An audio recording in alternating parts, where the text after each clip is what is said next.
Yung ating theme of the month guys no is for some of you mga kapiksi, ina-anticipate nyo yung pagdating ng mga magagandang offers sa buhay nyo guys.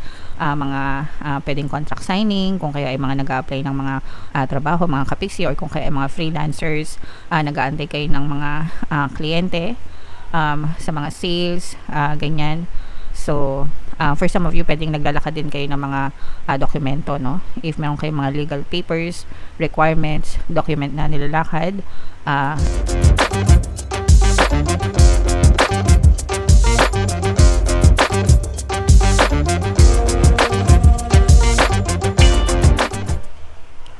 Hello guys, hello Libra, welcome back to Pinay Pixie Tarot. Ang pamagat ng episode natin for tonight is monthly check-in para ngayong May para sa Libra, Sun, Moon, Rising, Sign, and Venus. If in case guys na hindi kayo nakaresonate sa monthly reading nyo, pwede nyo panoorin to guys, baka nandito yung energy nyo.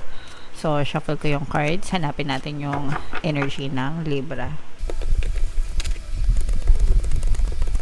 Eto guys, so Libra, kayo ay na-represent ng King of Swords sa ating spread. Kung ano na lang yung makaresonate sa inyo guys, take that message kasi hindi lahat ng mensahe ay magre-resonate sa inyo. So yung first card natin, mga kapiksi, your current self. For some of you guys, may nagpapaligaya sa inyo, no? You have like a specific person na parang merong kang pinagbubuhusan ng attention. Pwedeng partner ito, specific person, or loved one. Pwedeng mga baby nyo kung meron na kayong mga anak, mga kapiksi. Pero merong somebody na nagsiserve as inspiration sa inyo right now, mga kapiksi. So medyo masaya ang inyong puso guys kasi hindi kayo nag-iisa, hindi kayo lonely, mga kapiksi.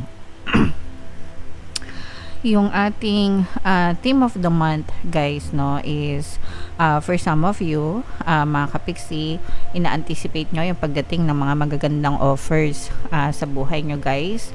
Mga pwedeng contract signing kung kayo ay mga nag-a-apply ng mga trabaho mga kapiksi, or kung kayo ay mga freelancers, nag-aantay kayo ng mga kliyente sa mga sales, ganyan.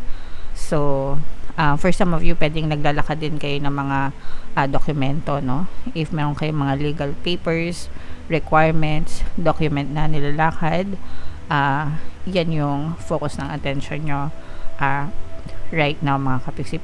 Pero this is more on commitment, legal matters, official, mga ganyan, legal documents, mga kapiksi. So yan yung theme of the month nyo ngayong buwan ng May.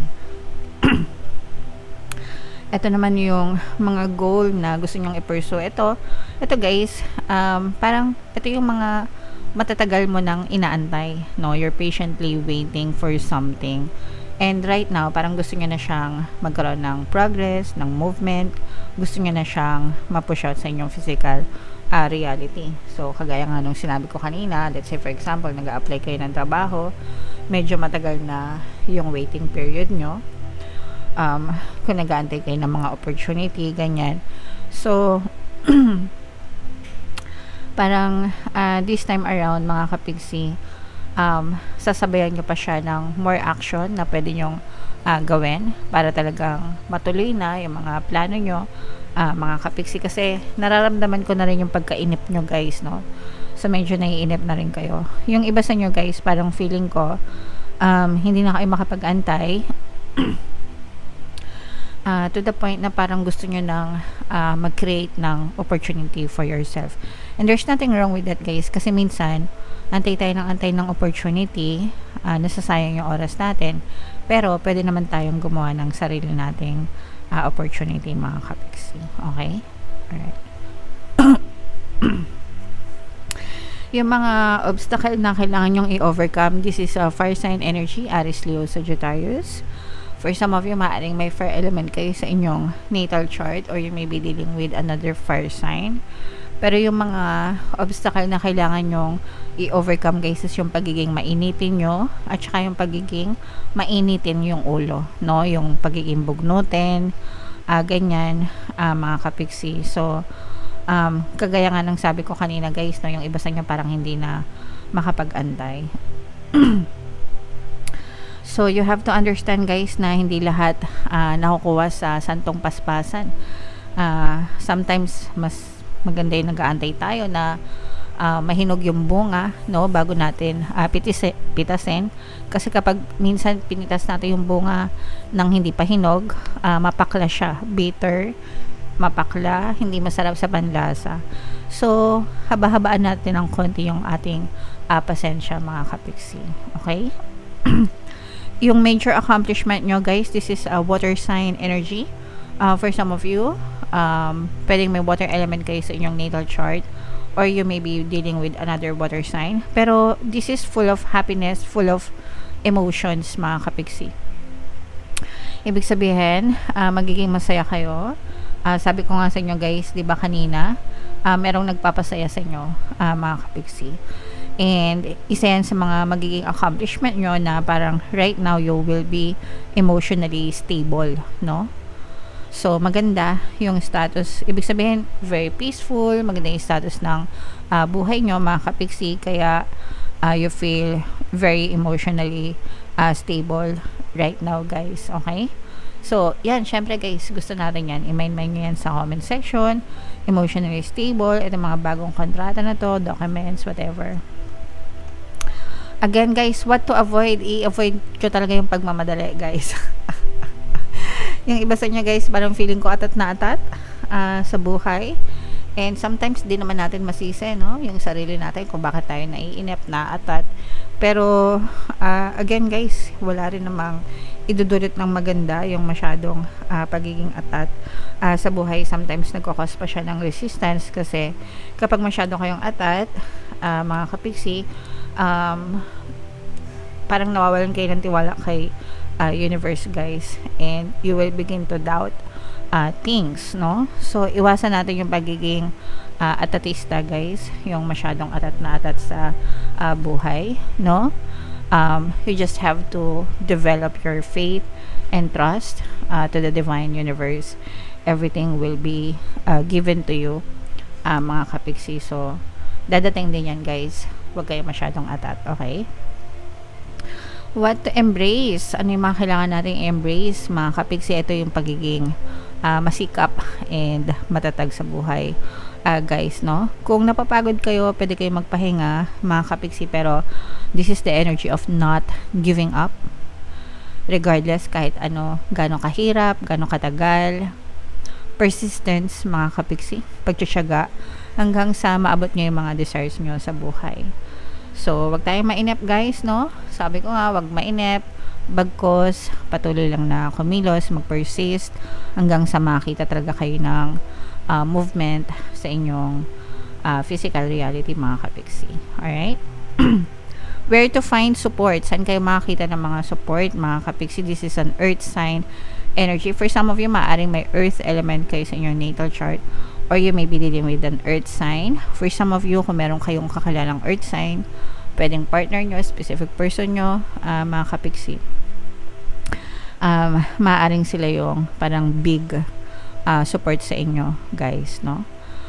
Kung kayo ay may mga trabaho guys, no, parang feeling ko meron ding sumusuporta sa trabaho nyo, like yung mga boss nyo siguro, or kasama nyo sa trabaho na parang ina-encourage kayo, ganyan. So yeah. And yung advice and encouragement para sa inyo mga kapiksi, ilagay lang natin sa tamang balanse, no, yung ating pamumuhay guys. Matuto tayo ng give and take din, no, with the universe mga kapiksi. Ibig sabihin, when it comes to give and take relationship with the universe, magpasalamat tayo sa mga blessings na binibigay sa atin ng universe, and at the same time matuto din tayo mag-share ng mga blessings, no, with other people na talagang mga nangangailangan. Kumbaga wag tayong maging maramot din mga kapiksi, para kasi yung mga blessings guys na binibigay sa atin, hindi lang naman yan para sa atin, no. Especially if we are so blessed na talagang nakaka-LL tayo sa buhay mga kapiksi, it doesn't hurt na mag-share tayo ng blessings sa ibang tao guys. We have to keep the abundance flowing sa buhay natin. So, matuto tayo ng giving and sharing, mga kapiksi. Okay? So, yan yung advice para sa inyo. And the more na nag-share kayo ng blessings and the more na na-appreciate nyo mga blessings, guys, the more na babalikan din kayo ng blessings sa buhay nyo. Okay? So, ito guys, i-main nyo na ito, mga bagong kontrata na to, mga magagandang yung mga documents, approval. Yan, i-main nyo na yan sa comment section, mga kapiksi. Tingnan lang natin yung additional message for you guys. Shuffle natin to. Habang sinashuffle ko to, panoorin nyo muna yung video natin regarding sa ating paano mag-manifest ng abundance video course. Kapiksi, sawa ka na ba sa mga struggles at hirap sa buhay mo? Masipag ka ba at masikap sa buhay ngunit hindi ka pa rin umaasenso? Ilang beses ka na bang nag-attempt magnegosyo at mag-invest pero palagi ka pa rin nalulugi?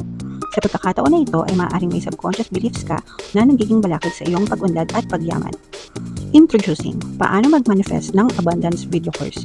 Dito ay matututunan mong ma-overcome ang mga balakid mo para tuluyan ka ng umunlad, umasenso, sumagana, maging matagumpay, successful at maswerte sa iyong kabuhayan, pera, trabaho, negosyo sa lapi at kaperahan ng bonggang-bongga. Dali, mag-send na ng email sa pinoypixie@gmail.com at simulan na ang iyong pagyaman ngayon.